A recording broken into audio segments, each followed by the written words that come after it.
Welcome back to the good old Southern IA.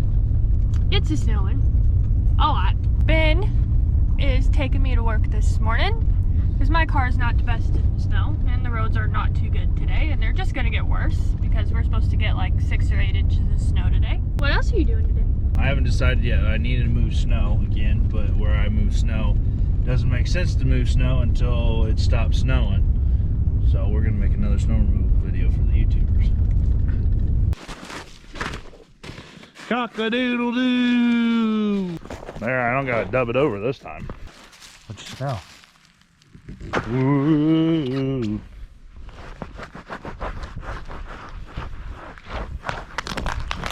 Oh, this will be funny. Bandit! Come here, bud.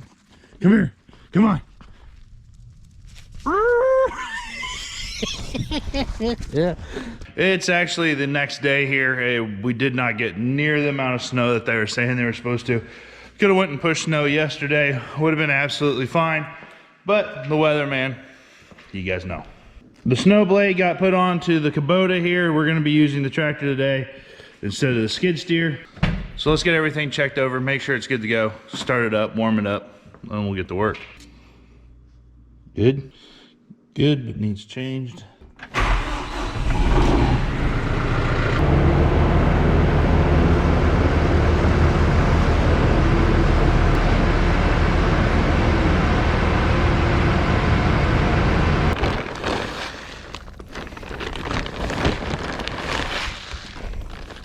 First bag of the year.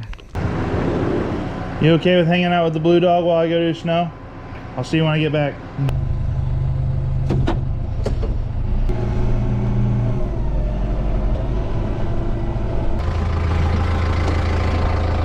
Okay, I watched the Millennial Farmer's video this morning where he did a burnout with his tractor. We're gonna give her the bees here this morning, see if we can't get one. And besides, weren't those technically donuts?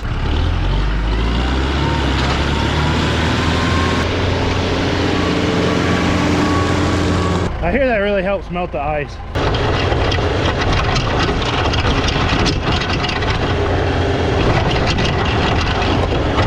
For your guys' entertainment today, as I push this snow, and it's really not even snow. It like rained, snowed, and off and on, and it's more like a slush. It's nasty looking stuff. But to entertain you guys, I've decided, hey, I'll tell a story on myself. Which is always good. You guys might think by the end of this story that we've got genetics that we're we're genetically dispositioned. There we go, Ben. To going into the ditch. And for my subscribers that know that I watched the channel for a while, you guys know that I push snow in the winter.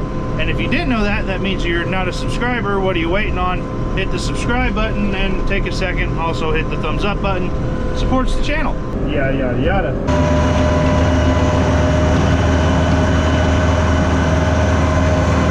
But anywho, we've been pushing snow for about 5 or 6 years now.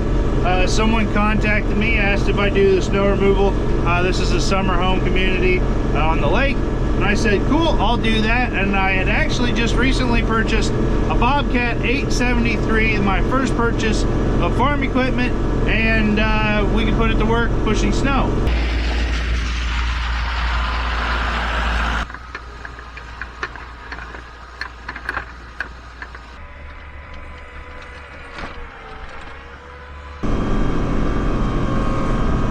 I was kind of excited about pushing snow.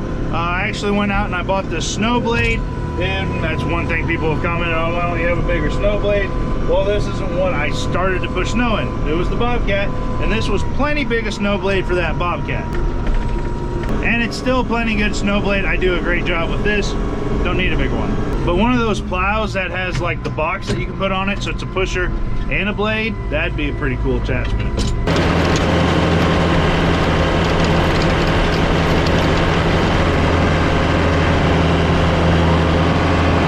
So the first couple years, this development has a building that I kept my skid steer in.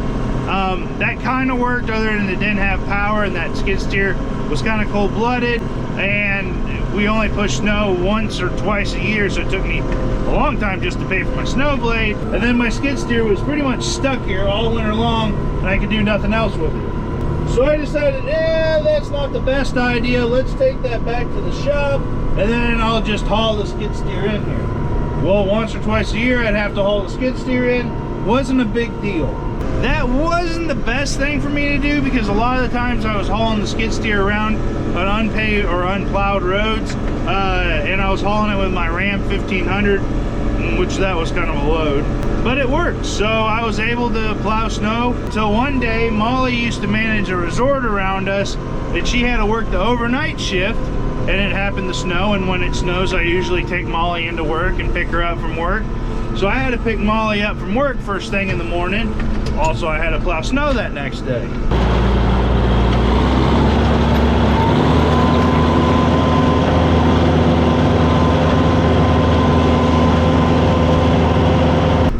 After picking up Molly, the quickest thing for me to do was to go get the skid steer from the shop and then drop Molly off.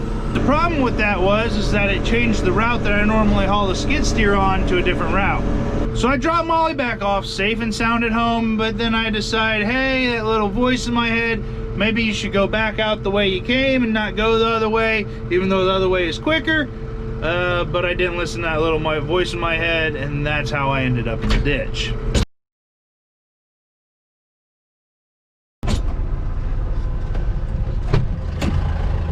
Which happened to be actually this hill right here. And I don't know how much you can tell, you actually come down a pretty good steep hill. Then as you start to come up here, this hill actually has a bend into it, which you curve up and head that way. So I came down the hill and I tried to hug my truck to this side of the road. Well, the crown's right here. And they used to not plow the snow like this, and it just took that trailer and that Bobcat and everything like that. It just started pulling me down, and pulled me right into the ditch. And it was like right about here. And that's probably a good 6 foot deep ditch. Which luckily I secured the chains well enough that the Bobcat stayed directly onto the trailer. The trailer did not flip, which is amazes me. And I was lucky enough that most of my truck stayed up on the road. Now at this point I'm kind of panicked. The skid steer was running on the trailer. I started it at the shop, let it run all the way to where I was going on the trailer. I was a little bit nervous about the actual angle of the skid steer. I didn't know how well that might affect the actual like oil and lubrication of the engine. So I unbindered it, managed to get the skid steer off of the trailer and into a flat spot, and then I called my dad for rescue.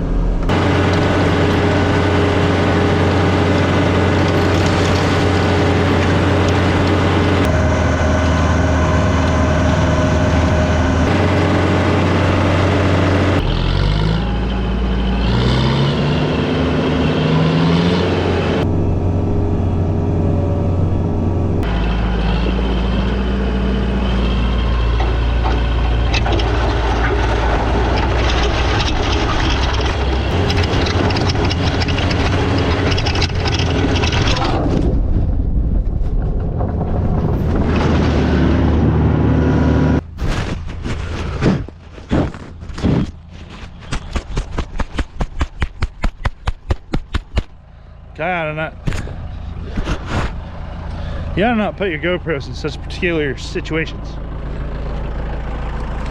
About lost y'all. Oh, and you're probably like, that's the end of that story. They just went and pulled me out and that was the end of it. Oh no, it gets juicier. Open sesame. So we're like, great, now we gotta go get the 9400, which is the easiest thing to get to at the time. Get it plugged in for a little bit because it's not going to want to start. Cold weather doesn't want to start. Plugged it in for a little bit and miraculously the thing started. We let the tractor warm up for a little bit, make sure everything's good, gather up the chains and whatever else we're going to be using to yank my butt up out of the ditch, and we head off down the road. I'm heading down the road and I'm kind of just loping it, letting it kind of warm itself up a little ways.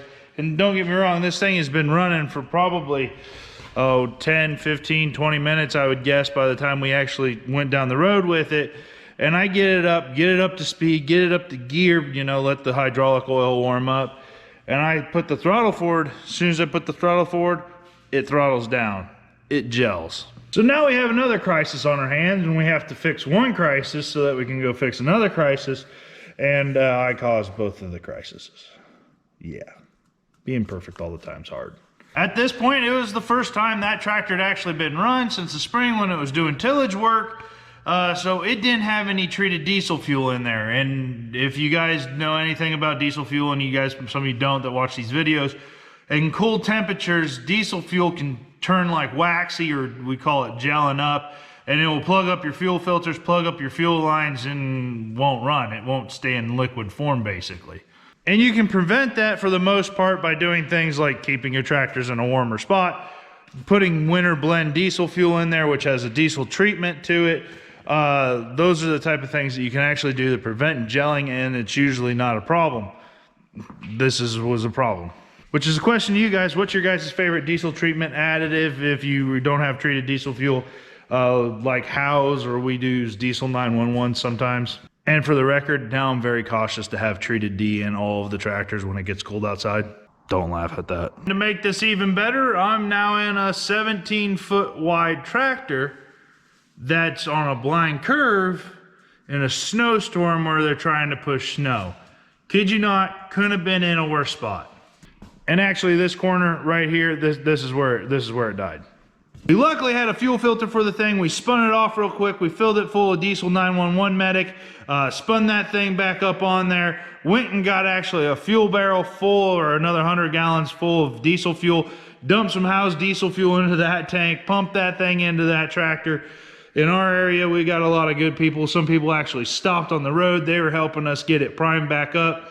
Chuckled it, and then finally it kicked back off and we got it going, and we didn't have an issue with it from there. Make it to where I slid into the ditch with the truck and trailer.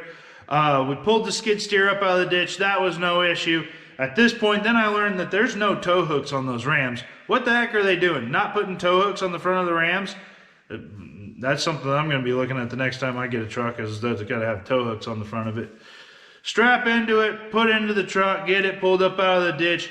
Didn't do any damage to anything. Got really darn lucky. Got really lucky there. That didn't damage the bed of my tailgate or the bed itself. The gooseneck's in fine shape. Oh, look at it, my phone's ringing.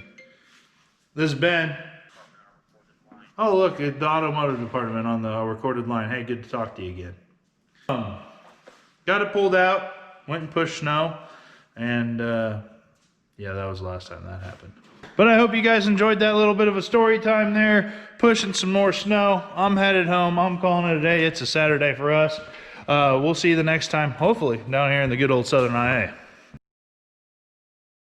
Babe, look at this. Look at this. Look at this. Look at this. Look.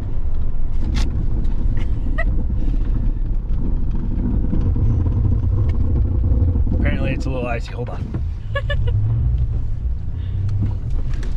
Good Lord.